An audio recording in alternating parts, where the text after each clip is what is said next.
মানিক বন্দ্যোপাধ্যায়ের একটি বিখ্যাত উপন্যাসের নাম পুতুল নাচের ইতিকথা, যেখানে আমরা দেখতে পাই যে সেই উপন্যাসের চরিত্রগুলো ভীষণভাবে নিয়তি বা সমাজের দ্বারা পুতুলের মতো পরিচালিত।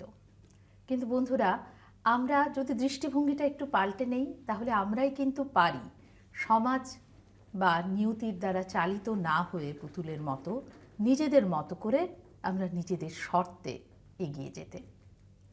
আর সেই বার্তা নিয়েই আমি পারমিতা আপনাদের কাছে আজ চলে এসেছি নিউজ লাইভ বাংলার জীবনযোদ্ধার আরও একটি পর্ব নিয়ে, যেখানে প্রতিদিনের মতো আমাদের সঙ্গে রয়েছেন একজন বিশিষ্ট অতিথি।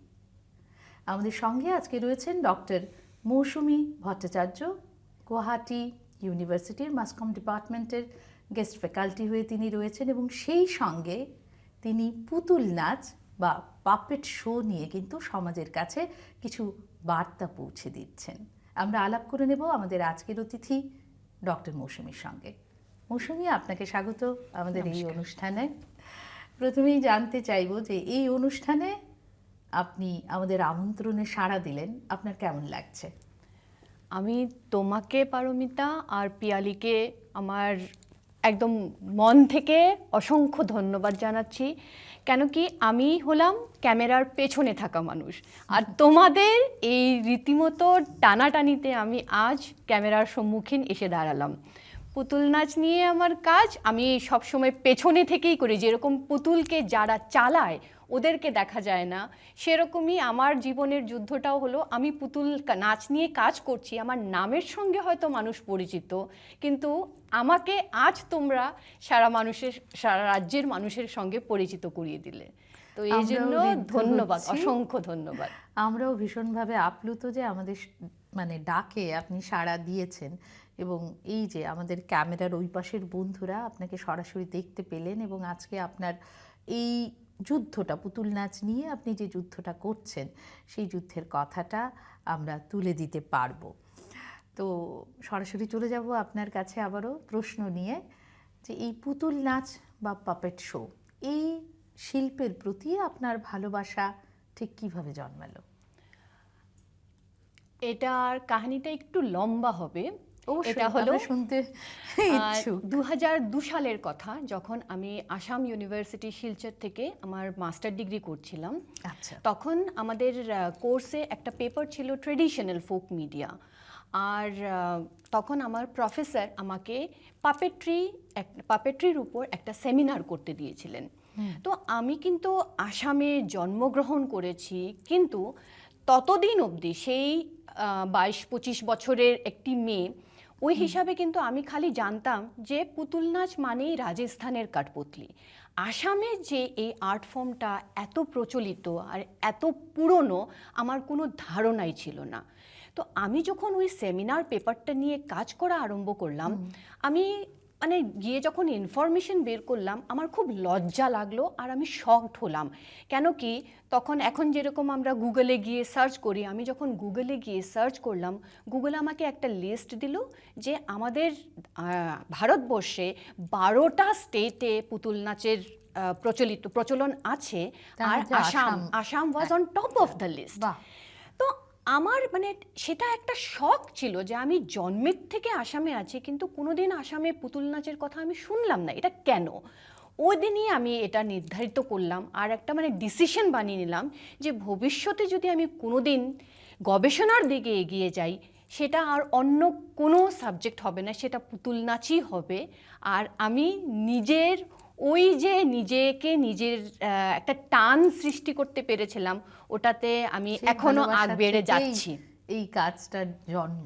তাহলে মৌসুমী, আপনার কাছে একটু জানতে চাইবো, আপনি যেহেতু এটা নিয়ে গবেষণা করেছেন, অনেক কাজ করেছেন বা আগামীতেও করবেন, তো আসামে এটার যদি হিস্ট্রিটা একটু যদি আমাদের তুলে ধরেন। অবশ্যই। আসামে এক্সপার্টসদের মতে, আমি এই পুতুল নাচের গবেষণা যখন আমি করছিলাম, আমি মাজুলিতেও গেছিলাম। তো রীতিমতো আমি যখন বই পড়েছিলাম, বই পুস্তকে লেখা ছিল যে মাজুলির থেকে পুতুল নাচের জন্ম হয়েছিল। আচ্ছা, মাজুলিতে তো আমরা যেটা জানি সেটা মুখা শিল্প, যেটা ভাওনা, যেটা সত্রিয় কালচার, মুখা শিল্পর সঙ্গে তবে পুতুল নাচের কোনো না কোনো সেই শিল্পকলার একটা সংযোগ রয়েছে। আছে। তো অ্যাকচুয়ালি ঘটনাটা ওরকম না। ঘটনাটা হলো, যখন আমাদের আগে বাণিজ্যের জন্য যখন বাইরের থেকে ব্যবসায়ীরা আসতো, তো তখন রাজস্থান থেকে কিছু ব্যবসায়ীরা, ওরা তো নৌকা নিয়ে আসতো তখন। তো নৌকাতে করে ওরা যখন ব্যবসায়ের জন্য মাজুলিতে আসতেন, সারাদিন কাজকর্ম করার পরে ওরা বিকেলটা করবে কি, এই জন্য ওরা নিজের নৌকাতে করে একটা পুতুল নাচের দল নিয়ে আসতেন। তো ওখানে সত্রগুলোতে, রাজস্থান থেকে তো ওটা যখন আমাদের সত্রতে যখন পারফর্ম করা হতো, যখন ওটা সবের জন্যই, ওখানে যারা দেখতে চাইতেন সবের জন্যই ওটা পরিবেশন করা হতো, তখন শঙ্করদেব জিনিসটা দেখে উনি খুব এটার প্রতি আকর্ষিত হলেন। ওইভাবে আমাদের আসামের পুতুল নাচের জন্ম হলো।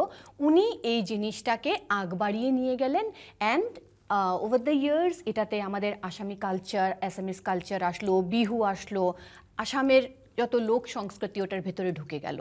তো বেসিক্যালি দেখতে গেলে একটা আছে রাজস্থানের কাঠপুতলি, কিন্তু এটার একটা নিজস্ব আইডেন্টিটিও আছে, যেটা হয়তো আমরা আমাদের নিজস্ব গাফিলতি বলতে পারি, কেন কি আমরা অনেকেই এই জিনিসটা ধরে রাখতে চাইনি, আর সেই ইতিহাসটাকে নিয়ে চর্চা করা হয়নি।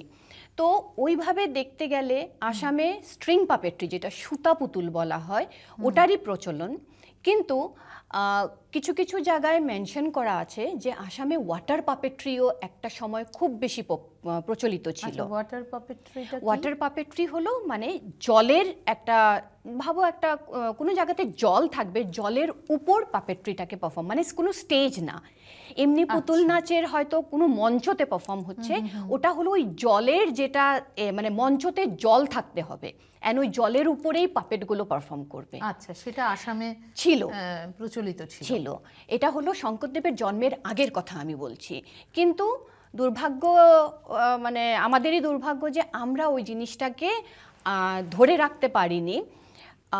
ওভার দ্য ইয়ার্স যখন আমাদের এখান থেকে ব্যবসায়ের জন্য মানুষেরা যখন ইন্দোনেশিয়া, কম্বোডিয়া গেল, ওরা এই জিনিসটাকে আয়ত্ত করলো, অ্যান্ড এখন ওয়াটার পাপেট্রি ইন্দোনেশিয়ার, কম্বোডিয়ার মতন কান্ট্রিজের ন্যাশনাল হেরিটেজ, কিন্তু আসামের আর ওটার কোনো অস্তিত্বই নেই। এবং আমরা খুব গর্বিত যে আপনি সেটা নিয়ে কাজ করছেন, এবং এই পুতুল নাচ, এই আর্ট ফর্মটাকে, এই পাপেট শোটাকে আবারও নতুন করে প্রতিষ্ঠিত করছেন। তো সেই লড়াইটা আপনার প্রায় 20 বছর ধরে চলছে। 20 বছর। আমি সেই বললাম না, 2002 সালে যখন আমি আমার মাস্টার ডিগ্রি করছিলাম, সেদিন থেকে আমি আর ঘুরে তাকাইনি। কেন কি তারপর মাস্টার ডিগ্রি কমপ্লিট করলাম, আমি বেছে নিয়েছিলাম যে আমি পিএইচডি করব এই টপিকে। তো আমার আর অন্য কোনো টপিক ছিলই না মাথায়। আমি এখানে আসলাম, গুয়াহাটি ইউনিভার্সিটির থেকে আমি পিএইচডি করলাম। তারপরে পিএইচডি করতে থাকাকালীন 2012 সালে ন্যাশনাল ফোকলোর সাপোর্ট সেন্টার বলে চেন্নাইতে একটা অর্গানাইজেশন আছে, যেটা টাটা ডোরাবজি ট্রাস্ট ফান্ড করে, ওখান থেকে আমাকে একটা ফেলোশিপ দেওয়া হলো পুতুল নাচ নিয়ে কাজ করার জন্য। তারপর ওই ফেলোশিপটা কন্টিনিউ করার পর আমি পুতুল নাচ, আমার পিএইচডি কমপ্লিট হলো। তারপরও আমি এই যে কন্ট্যাক্ট বানিয়েছিলাম, এই যে পিএইচডির ক্ষেত্রে হোক বা আমার ফেলোশিপের ক্ষেত্রে হোক, আমি আজ পর্যন্ত আমি মানে কেউ অসুস্থ হলেও আমাকে ফোন করে বলে যে মৌসুমী আমি একটু অসুস্থ, আমার সঙ্গে দেখা করতে আসবে, আমি ছুটে যাই ওদের কাছে। তো আমি ওই সম্পর্কটা এখনও ওদের সঙ্গে, পাপেটিয়ার্সদের সঙ্গে আমি সম্পর্কটা ভাঙতে দিইনি। কেন কি আমি এই জিনিসটা দেখেছি, অনেকে নিজের কার্যসিদ্ধি হয়ে গেলে আর যোগাযোগ রাখে না, কিন্তু আমি চাই না ওই স্বার্থপরতা আমার মধ্যে দেখা দিক। কেন কি ইমোশনাল, কেন কি আমরা যদি ওদের কথা না ভাবি, এই আর্ট ফর্মটাকে তো আমরা আমাদের নেক্সট জেনারেশন বা ফিউচার জেনারেশনের কাছে আগ বেড়ে নিয়ে যেতে হবে, আগ বাড়িয়ে দিতে হবে। তো ওইভাবে আর গত 2 বছর আগে ইউনিমা বলে একটা অর্গানাইজেশন আছে, ইউনিমা ইন্টারন্যাশনাল ডে লা ম্যারিয়েট। এটা হলো ইন্টারন্যাশনাল অর্গানাইজেশন যেটা পুতুল নাচ নিয়ে কাজ করে। তো ওটার ইন্ডিয়া শুধুমাত্র পুতুল নাচ নিয়ে ওরা কাজ পুতুল নাচ, করে? ওটার নামটাই ম্যারিওনেট হলো স্ট্রিং পাপেট্রি। সো আচ্ছা। ইউনিয়ন ইন্টারন্যাশনাল ডে লা ম্যারিওনেট হলো একটা ইন্টারন্যাশনাল অর্গানাইজেশন। ওদের অলমোস্ট প্রত্যেকটা কান্ট্রিতেই একটা একটা করে ব্রাঞ্চ আছে। তো ইন্ডিয়ান চ্যাপ্টার থেকে আমার আসামে পুতুল নাচের কাজের জন্য আমাকে ওদের মেম্বারশিপ ওরা প্রদান করেছে। তো তো আমাদের সেটার জন্য আসামের আমার জন্য একটা গর্বের কথা। ডেফিনেটলি, তো এটা আমার একটা জীবনের খুব বড় উপলব্ধি ছিল।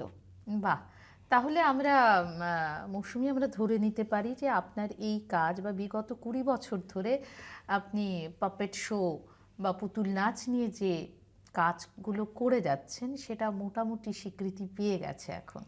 বলতে পারি, কিন্তু আমি আমার লক্ষ্য এখনো স্থির করে উঠতে পারিনি। কেন কি আমার কাজ হলো এটাকে 2026 বা 2030-এ শেষ করে দেওয়া না। আমি চাই যতদিন আমি বেঁচে থাকবো ততদিন যেন এই কলাটাও বেঁচে থাকে, আর আমাদের যে আগামী প্রজন্ম ওরাও যেন পুতুল নাচের ইতিকথা সেটার বিষয়ে যেন বিষয় বৃত্তান্ত সব কিছুই যেন জানতে পারে। খুব সুন্দর করে বললেন। আরও একটু জানতে চাইবো তবে মৌসুমী, যেহেতু আপনাকে আজকে আমরা কাছে পেয়েছি, আমার একটা গভীর প্রশ্ন আছে। আপনি পুতুল নাচের মাধ্যমে আপনি সমাজকে কিছু বার্তা পৌঁছাতে চান। পুতুল তো একটা জড় বস্তু, প্রাণহীন। আপনার পুতুল কি করে সমাজে বার্তা পৌঁছে দিচ্ছে? এটাই হলো পুতুলের সবথেকে বড় আর গুরুত্বপূর্ণ ক্যারেক্টারিস্টিক্স। এই এত বছর, এই যে 20 বছর আমি পুতুলের সঙ্গে কাজ করছি, আমি জিনিসটা দেখেছি, একটা পুতুল যখন কোনো কন্ট্রোভার্সিয়াল স্টেটমেন্ট দেয় বা কোনো ক্রিটিক্যাল টপিক, একটা হিউম্যান বিং, পুতুল তো একটা ক্যারেক্টার প্লে করছে। পুতুল তো আর সাধারণ পুতুল হয়ে থাকে না। যখন মঞ্চতে পুতুলটা যায়, সে একজন ডাক্তার, সে একজন একটা পেশেন্ট, সে একজন স্টুডেন্ট, সে বিভিন্ন রোল প্লে করছে। তো অডিয়েন্স এখন আমি যে বলছি, হয়তো আমি যে আজকে স্টেটমেন্টটা দিলাম যে আমরা আসামে আমরা ওয়াটার পাপেট্রিকে ধরে রাখতে পারিনি, অনেকের হয়তো এই জিনিসটা পছন্দ হবে না যে উনি কেন এরকম একটা প্ল্যাটফর্মে এসে এই স্টেটমেন্টটা দিলেন। কেন কি আমি একজন জীবিত মানুষ, আমি এই স্টেটমেন্টটা দিয়েছি। কিন্তু এই স্টেটমেন্টটাই যখন পুতুল দেয়, ওই রাগ, ওই ক্ষোভটা থাকে না। কেন কি এটা পুতুল, এটা তো কোনো প্রাণ নেই, এটা তো একটা লাইফলেস অবজেক্ট। তাহলে এই পুতুলের বার্তাটা লোকে গ্রহণ করবে কি করে? গ্রহণ করছে কেন কি আমাদের ওই রাগটা থাকে না। আমরা তখন আমাদের অপোজিট সাইডে যদি একজন মানুষ থাকে, আমাদের তখন অনেকটা ইনহিবিশনস থাকে আমাদের, যে না ওর কথা শুনবো, আমি ওকে পছন্দ করি না। কিন্তু পুতুলের সঙ্গে ওই যে আমাদের সেন্টিমেন্ট, আমাদের ইমোশনাল অ্যাটাচমেন্ট, ওগুলো আমার কোনো ভালো পাওয়াও নেই, আমার কোনো খারাপ পাওয়াও নেই।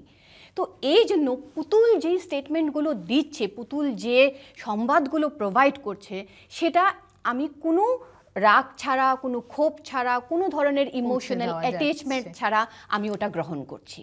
বাহ, খুব সুন্দর করে বললেন। আমরা আরও শুনবো আপনার এই কাজের বৃত্তান্ত এবং পুতুল নাচ নিয়ে, আপনার এই লড়াই নিয়ে আরও কিছু কথা, কিন্তু একটা ছোট্ট বিরতির পরে। দর্শক বন্ধুরা, আমরা শুনবো আরও ডক্টর মৌসুমীকে। আপনারা ততক্ষণ সঙ্গে থাকুন, আমরা ফিরে আসছি একটা ছোট্ট বিরতির পরে। বন্ধুরা, আমরা ফিরে এলাম আবারও বিরতির পরে। আমাদের সঙ্গে আজকে রয়েছেন ডক্টর মৌসুমী ভট্টাচার্য, যিনি পুতুল নাচ এই শিল্পটির মাধ্যমে সমাজে কিছু বার্তা পৌঁছে দিচ্ছেন, সচেতনমূলক কিছু বার্তা। আমরা চলে যাচ্ছি সরাসরি আবারও মৌসুমীর কাছে। মৌসুমী, আমরা একটু জানতে চাইব যে প্রত্যন্ত অঞ্চলে গিয়ে, আসামের বিভিন্ন অঞ্চলে গ্রামে গঞ্জে গিয়ে আপনি বা আপনার দল এই কাজটা করছেন। তো এই পুতুল নাচের মাধ্যমে মানে ঠিক কিভাবে কাজটা করছেন, কিভাবে অ্যাওয়ারনেস ছড়াচ্ছেন আপনারা, সেটা যদি একটু বলেন। দেখো, আমাদের কাছে যখন কেউ অ্যাপ্রোচ করে কি ওরা কিছু একটা সজাগতামূলক কিছু একটা মেসেজ দিতে চায়, তো সব থেকে প্রথম আমরা একটা রিসার্চ করি যে ওই অঞ্চলটাতে অ্যাকচুয়াল প্রবলেমটা কি, কেন সেই বিষয়টা হতে পারে এইডস সংক্রান্ত। হ্যাঁ, সেই বিষয়টা নানান হতে রকমের পারে। বিষয়, যেরকম গোলাঘাটে আমরা গত বছর জুলাই মাসে উইমেন ট্রাফিকিং এর উপর, কেন কি as per reports all over ইন্ডিয়াতে গোলাঘাট সেকেন্ড 2 নম্বর স্থানে আছে যেখান থেকে হিউম্যান ট্রাফিকিং এর কেসেস লাইক মেয়েদেরকে পাচার করা হয়। তো এই সাংঘাতিক কথা সাংঘাতিক সেটা। কথা। তো ওরা নানান রকমের, যেটা এই অর্গানাইজেশনটা হলো North East Diocesan Social Service Society, ওরা আমার সঙ্গে যোগাযোগ করেছিল কি ওরা নিজেদের মাধ্যমে ওরা অনেক রকম চেষ্টা করছিল যে লোকেদেরকে সজাগ করে তোলার, কেন কি অনেক মানুষে এসে ওদেরকে, যে মেয়েদেরকে, হয়তো মেয়েটা এখন অবধি স্কুল ম্যাট্রিকই কমপ্লিট করেনি, 7-8-এর একটা স্টুডেন্টকে বলা হচ্ছে তোমাকে নিয়ে একটা মাল্টিন্যাশনাল কোম্পানিতে চাকরি দেব। তো ওরকম গ্রামের মানুষেরা, ওদের মানসিকতাটা অনেক ওদের কাছে সহজ সরল, ওরা অর্থটাই সব। হ্যাঁ অনেক সহজ সরল, ওরা এতটা ভাবে না যে আমার এই শিক্ষা দীক্ষা দিয়ে কি আমি ওইটুকুন চাকরি অর্জন করতে পারি। তো ওরা ওদের মতন করে অনেক রকমই চেষ্টা করেছিল। তো তারপর ওরা আমাকে বলল কি পুতুল নাচ দিয়ে কি এরকম কিছু করা যায়? আমি যে অবশ্যই করা যায়, আমরা করছি। আমরা নানান কোভিডের সময়, এই যে কোভিডের এসওপি ছিল 2 গজ কি দূরি, মাস্ক চেঞ্জ না করা, স্কুলে বাচ্চাদেরকে আমরা দেখতাম যে এরকমও আমরা কেস পেয়েছি যে আমি গোলাপি মাস্ক পরে এসেছি, তুমি সবুজ শাড়ির সঙ্গে সবুজ মাস্ক পরেছো, আমি তোমাকে বললাম তোর মাস্কটা আমার খুব পছন্দ হয়েছে, আমাকে দিবি, আমি আমারটা খুলে তোমাকে দিয়ে দিলাম। তো এই জিনিসগুলো আমরা রিসার্চ করে পেয়েছিলাম, কিন্তু ওদেরকে, সেই ছোট ছোট বাচ্চাগুলোকে ওই জিনিসটা বোঝাতে তো হবে যে মাস্ক, ওই সময়টাতে মাস্ক একটা ফ্যান্সি আইটেম ছিল না, মাস্ক নিজেকে বাঁচিয়ে রাখার একটা যন্ত্র ছিল। তো আমরা ওইভাবে রিসার্চ করে করে, তো এরকম গোলাঘাটেও আমরা গিয়ে, গ্রামে গিয়ে কি কি ইস্যুস হতে পারে যেই জায়গাগুলোর থেকে, যেই পরিবারগুলোর থেকে মেয়েদেরকে নিয়ে যাওয়া হয়েছে, তো আমরা ওরকম দেখলাম যে লিকার কনজাম্পশন, একটা মদ্যপান, একটা খুব মানে সাংঘাতিক বড় বিষয়। এবং তো সেটা মানে সেজন্য একটু প্রত্যন্ত অঞ্চল সেগুলোতে আরো বেশি ভাবে ছড়িয়ে আছে। এক্স্যাক্টলি। তো বাবা মদ্যপান করে যা কাজকর্ম করছে সেটাতেই টাকা পয়সা সব নষ্ট হয়ে যাচ্ছে, মেয়ের স্কুলের পড়াশোনা বন্ধ করে দিল। তারপরে কেউ এসে একটা প্রলোভন দিল যে তোমার মেয়েকে আমি নিয়ে যাই, হয়তো দিল্লিতে কোথাও কাজে লাগিয়ে দেব, ওই করে বাবাও রাজি হয়ে গেলেন। তো আমরা এই রিসার্চ করে যেই তথ্যগুলো পেয়েছিলাম ওটার উপরে আমরা একটা কাহিনী সাজিয়ে তুলি, অ্যান্ড ওই কাহিনীটা যখন আমরা এই গ্রামগুলোতে গিয়ে, যে আর ওটা কিন্তু এরিয়া স্পেসিফিক হয়, কেন কি গোলাঘাটে গিয়ে আমরা যেরকম শিশুপানি বলে একটা জায়গা আছে, ওখানের অনেক কয়টা অঞ্চলে গিয়ে করেছিলাম। তো আমরা এই কেস স্টাডিগুলো ওখান থেকে পেয়েছিলাম। তো এই কাহিনীটাই কিন্তু আমরা আবার অন্য জায়গাতে গিয়ে দেখালে হবে না, কেন কি এটা আমরা ওখান থেকে পেয়েছি।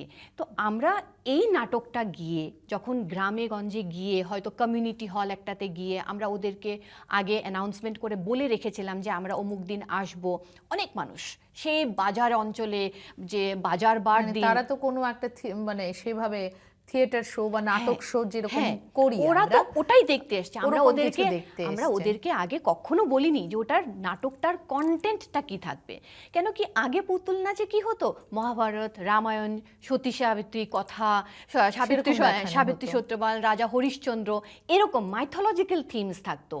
আমরা এখন কি করছি, ওই মাইথোলজিক্যাল থিমসটাকে বের করে ওটার মধ্যে ইনফোটেইনমেন্ট, এডুকেশন, এই সব ভ্যালুজ আমরা ঢুকিয়ে দিচ্ছি আজকে সমাজে যেগুলো প্রয়োজন। হ্যাঁ, তো এরকম আমরা অনেক দেখেছি। নাটকটা যখন হচ্ছে, হয়তো এরকম অনেকটা পেয়েছে, আরে এটা তো তোর বাবার মতন দেখাচ্ছে না কাহিনী, এক বান্ধবী আরেক বান্ধবীকে বলছে, একজন ভদ্রলোক হয়ে কি, ও এরা আমার বাড়িতে এসছিল, আমার মদ্যপানের গল্পটা শুনে গিয়ে এখন আমার কাহিনীটা দেখাচ্ছে। তো এই পুতুল রিলেট করতে পারছে, একদম 100% রিলেট। আর আমরা একটা ইনস্ট্যান্ট ফিডব্যাক পাই, যে নাটকটা হয়ে যাওয়ার পর আমাদের পুরো টিম থাকে, আমরা আবার অডিয়েন্সকে গিয়ে জিজ্ঞেস করি তোমরা যে নাটকটা দেখে কি বুঝতে পারলে। তো এরকম অনেক জায়গাতে এরকম হয়েছে, অনেক জায়গাতে আমি এরকম পেয়েছি, মায়েরা এসে বলেছে যে হ্যাঁ আমার শিক্ষা দীক্ষা এরকম করে বন্ধ করে দেওয়া হয়েছিল, আমি আমার হাজব্যান্ডের সঙ্গে লড়াই করব, আমি আমার মেয়ের পড়াশোনা বন্ধ করতে দেব না। এই যে ওরা সচেতন হলো এবং সেটা নিয়ে ভাবলো, এবং আপনাদের মানে সেখানেই তো সার্থকতা না আপনাদের এই কাজটা। তো এই যে এই যে ইনস্ট্যান্ট ফিডব্যাকটা, এই ইনস্ট্যান্ট ফিডব্যাকটাই হলো আমাদের জন্য সবচেয়ে বড় উপলব্ধি। কেন কি ওরা যে এসে এরকম অনেক জায়গায় হয়েছে, মায়েরা চোখের জল ফেলছে যে ওই যে আশীর্বাদটা আমরা তখন পাই না, এটা মানে ঠিক। কোনো মূল্য নেই ওটার। তো ওইভাবে দেখতে গেলে পুতুল নাচের যে এই পাওয়ারটা, ওরা কিন্তু তখন পুতুল নাচের যে ক্যারেক্টারটা প্লে হচ্ছে, ওরা ওই ক্যারেক্টারটাকে নিজের জীবনের একটা অংশ বলে ধরে নেয়। তো এই পাওয়ারটা কিন্তু ইন্টারেস্টিং, মানে যত শুনছি যত জানছি তত মনে হচ্ছে সত্যি তো এটা তো একটা সাংঘাতিক ওয়েপন, যে আমরা সমাজকে যেটা নিয়ে সমাজ চিন্তা করবে, যেটা নিয়ে আবার দ্বিতীয়বার ভাববে এবং খুব সহজেই তাদের কাছে পৌঁছে সেটাই। যাওয়া আর যাবে। খালি বেসরকারি অর্গানাইজেশনস এসে আমাদের সঙ্গে যোগাযোগ করছে তা না, সরকারি অর্গানাইজেশন যেরকম আসাম এইডস কন্ট্রোল সোসাইটি আসছে, নলবাড়ি রাসের কথা সবাই জানে। নলবাড়ি রাসে কেন আসাম এইডস কন্ট্রোল সোসাইটির মতন একটা অর্গানাইজেশন পুতুল নাচের মাধ্যমে এইডস অ্যাওয়ারনেস করছে? এটা যদি এতটাই বিফল হতো তাহলে কি ওরা এটা প্রত্যেক বছর এটা করতো?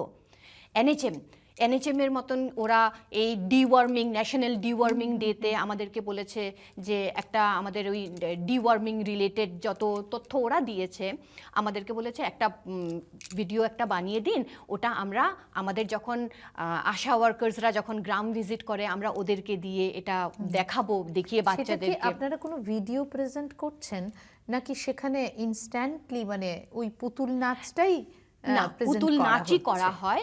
যেরকম এনএচএম এর কথাটা আমি যেটা বললাম, সেটা ওরা আমাদেরকে বলেছিল ওদেরকে একটা ডিজিটাল ফরম্যাট দিতে, কেন কি ওরা ওটা অ্যাজ এ টুল ওদের আশা ওয়ার্কার্স বা ওদের যারা স্বাস্থ্যকর্মী আছে ওদেরকে দিয়ে দেবে, ওরা গিয়ে ওটা স্কুলে স্কুলে ওরকম বিভিন্ন এরিয়াতে দেখাবে। কিন্তু গোলাঘাটের যেটা কেস বললাম, এরকম খালি গোলাঘাট বলে না, বিটিআরে গিয়ে আমরা করেছি। তো এরকম নানান রকমের যে যেখানে যখন ডাকছে আমাদের ট্রুপসরা, খালি আমি বলে না, আমাদের যে ট্রেডিশনাল পাপেট্রি ট্রুপস আছে ওরা গিয়ে ওখানে ফিল্ডে পারফর্ম করছে। দর্শক বন্ধুরা, এবারে আমাদের নিয়ে নিতে হবে একটা ছোট্ট বিরতি। কোথাও যাবেন না, সঙ্গে থাকবেন, ফিরে আসছি এক্ষুনি। আমরা চলে এলাম আবারও বিরতির পরে। আমাদের হাতে সময় প্রায় ফুরিয়ে এসছে। মৌসুমি, খুব ছোট্ট করে আপনাকে কিছু প্রশ্ন করার আছে। তার আগে একটু জানতে চাইবো যে আপনাদের ভবিষ্যৎ পরিকল্পনা কি এই প্রকল্প নিয়ে? আমি আসামের পুতুল নাচকে একটা আন্তঃরাষ্ট্রীয় স্টেজে নিয়ে যেতে চাই। বাহ। সেই যুদ্ধটাই করে চলছি আর আগামী দিনও চালিয়ে যাব। খুব ভালো। আমাদের শুভেচ্ছা, ভালোবাসা, শুভকামনা সর্বদাই আপনার সঙ্গে থাকবে। এবং ক্যামেরার ওপাশে যারা রয়েছেন, আজকে যারা শুনলেন আপনার এই 20 বছরের যুদ্ধ বা লড়াইটার কথা, তারাও নিশ্চয় আপনার সঙ্গে থাকবেন। এবারে আমরা যেহেতু একদম শেষ পর্যায়ে চলে এসেছি, কিছু প্রশ্ন আছে, চট করে আপনাকে উত্তর দিতে হবে। তাহলে প্রশ্নে যাচ্ছি। জীবনের ইন্সপিরেশন? আমার স্বামী। বাহ। কাজ তোমার কাছে কি? প্যাশন। দারুণ। পুতুল নাচ এই ধারা বা এই শিল্পটা তুমি একটা কথায় যদি ব্যক্ত করো, কিভাবে বলবে? আবেগ। খুব সুন্দর করে বললে। তোমার স্বপ্ন? বললাম যে পুতুল নাচকে ইন্টারন্যাশনাল স্টেজে দেখতে চাই, আসামের পুতুল নাচ। সেটাই হোক, আমরা ভীষণভাবে সেটা চাইছি, মন থেকে চাইছি তোমার এই লড়াইটা, এই স্বপ্ন পূরণ হোক। আমরা সঙ্গে রয়েছি এবং দর্শক বন্ধুরাও সঙ্গে রয়েছেন, সকলের শুভকামনা তোমার সঙ্গে। যেতে যেতে একটু জানতে চাইবো যে এই নবপ্রজন্মের কাছে তুমি কি বার্তা দেবে? আমি যে জিনিসটা এতক্ষণ বললাম যে ওদের কাছে অ্যাকসেপ্টেন্সটা পুতুল নাচ পাচ্ছে না, তো আমি সবাইকে রিকোয়েস্ট করব যে আমরা যেরকম গ্লোবালাইজেশনের জন্য ওয়েস্টার্ন কালচারকে যেভাবে আগলে রেখেছি, পুতুল নাচকে যেন আগলে রাখি। কেন কি আমরা যদি এই চেষ্টাটা না করি, আজকের থেকে হয়তো 50 বছর পর এটার কোনো অস্তিত্ব থাকবে না।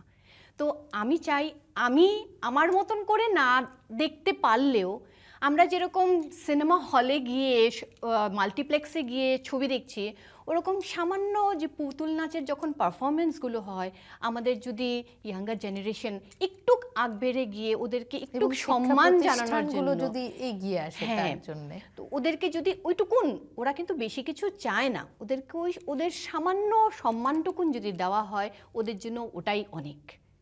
বাহ, খুব ভালো লাগলো মৌসুমি। আমরা ভীষণ ভালো সময় কাটালাম আপনার সঙ্গে এবং অনেক কিছু জানতে পারলাম পুতুল নাচকে নিয়ে, তার ইতিহাস নিয়ে এবং আসামে তার প্রকল্প বা পরিকল্পনা নিয়ে। দর্শক বন্ধুরা, আমাদের সময় হাতে প্রায় শেষ। আমরা শুনলাম এতক্ষণ পুতুল নাচ নিয়ে অনেক কথা। আসলে আমরা সেটা বিশ্বাস করি যে সমাজকে তো একদিনে পাল্টানো যায় না। সমাজের কিছু চিন্তাধারা, বদ্ধমূল কিছু ভাবনা, সেগুলো যদি পাল্টাতে হয় তাহলে কথা বলতে হবে এবং কথা বলার মাধ্যমটা কিন্তু আমাকে বা আপনাকে বেছে নিতে হবে। সেটা কি মাধ্যম? সেটা পুতুল নাচের মতো কোনো মাধ্যম হতে পারে, কোনো শব্দ হতে পারে, সঙ্গীত হতে পারে। মাধ্যমটা আপনারা পছন্দ করবেন, কিন্তু কথা বলতে হবে, কারণ আমাদের ভালো থাকতে হবে। আজকের মতো এইটুকুই, আমরা বিদায় নিচ্ছি। আবারও দেখা হবে জীবন যোদ্ধার আগামী পর্বে। ততক্ষণ খুব ভালো থাকবেন।